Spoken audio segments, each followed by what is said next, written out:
बात करते हैं गीतकार योगेश जी की।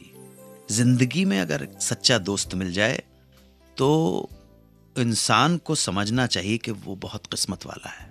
दोस्त, वो कतील शिफाई की गज़ल मुझे याद आ रही है कि ये मौजज़ा भी मोहब्बत कभी दिखाए मुझे, ये मौजज़ा भी मोहब्बत कभी दिखाए मुझे, कि संग तुझ पे गिरे और जख्म आए मुझे।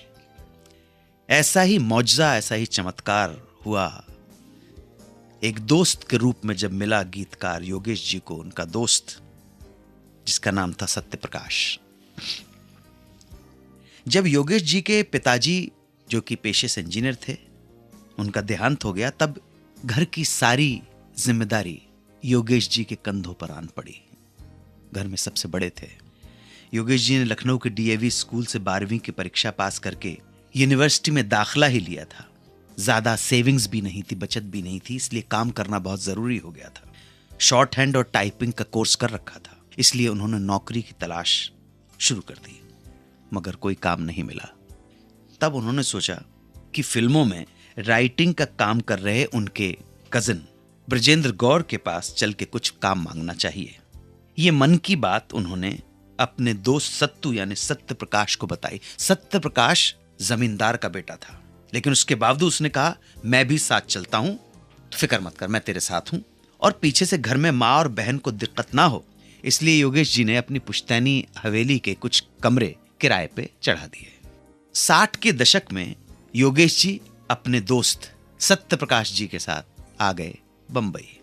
यहां जब अपने कजिन से मिले तो मदद करना तो दूर, उसने ये भी नहीं पूछा कि कैसे हो, कहाँ रुके हो, क्या हाल है, बल्कि डिस्करेज किया कि यहाँ काम मिलना आसान नहीं है, तुम्हें बता के आना चाहिए था, और उनसे कहा कि तुम वापस लौट जाओ।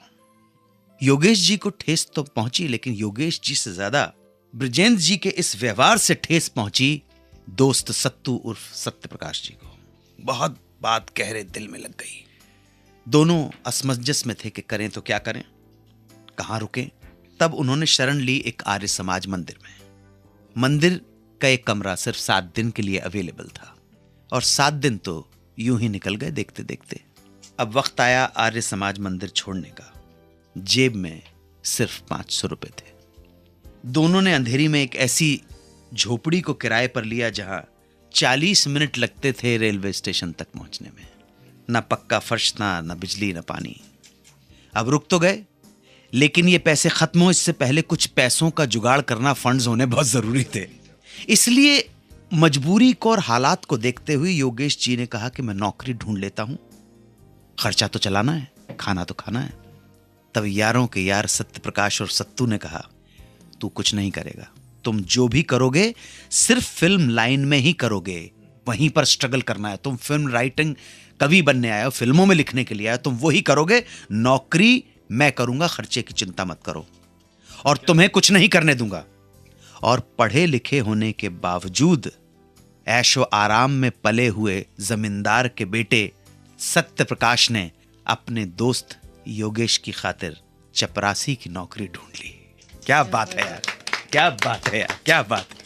पर अपने दोस्त योगेश को, जो कलाकार था, कुछ काम नहीं करने दिया।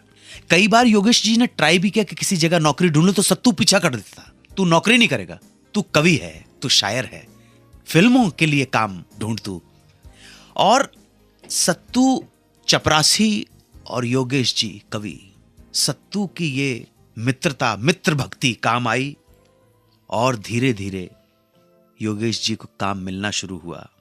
और ये बात पक्की है, योगेश जी को गीतकार और कवि बनाने का श्रेय जाता है उस महान दोस्त सत्य प्रकाश और सत्तू को, जिसने चपरासी की नौकरी की जमींदार का बेटा होने के बावजूद, लेकिन अपने दोस्त को एक मकाम तक पहुंचा दिया।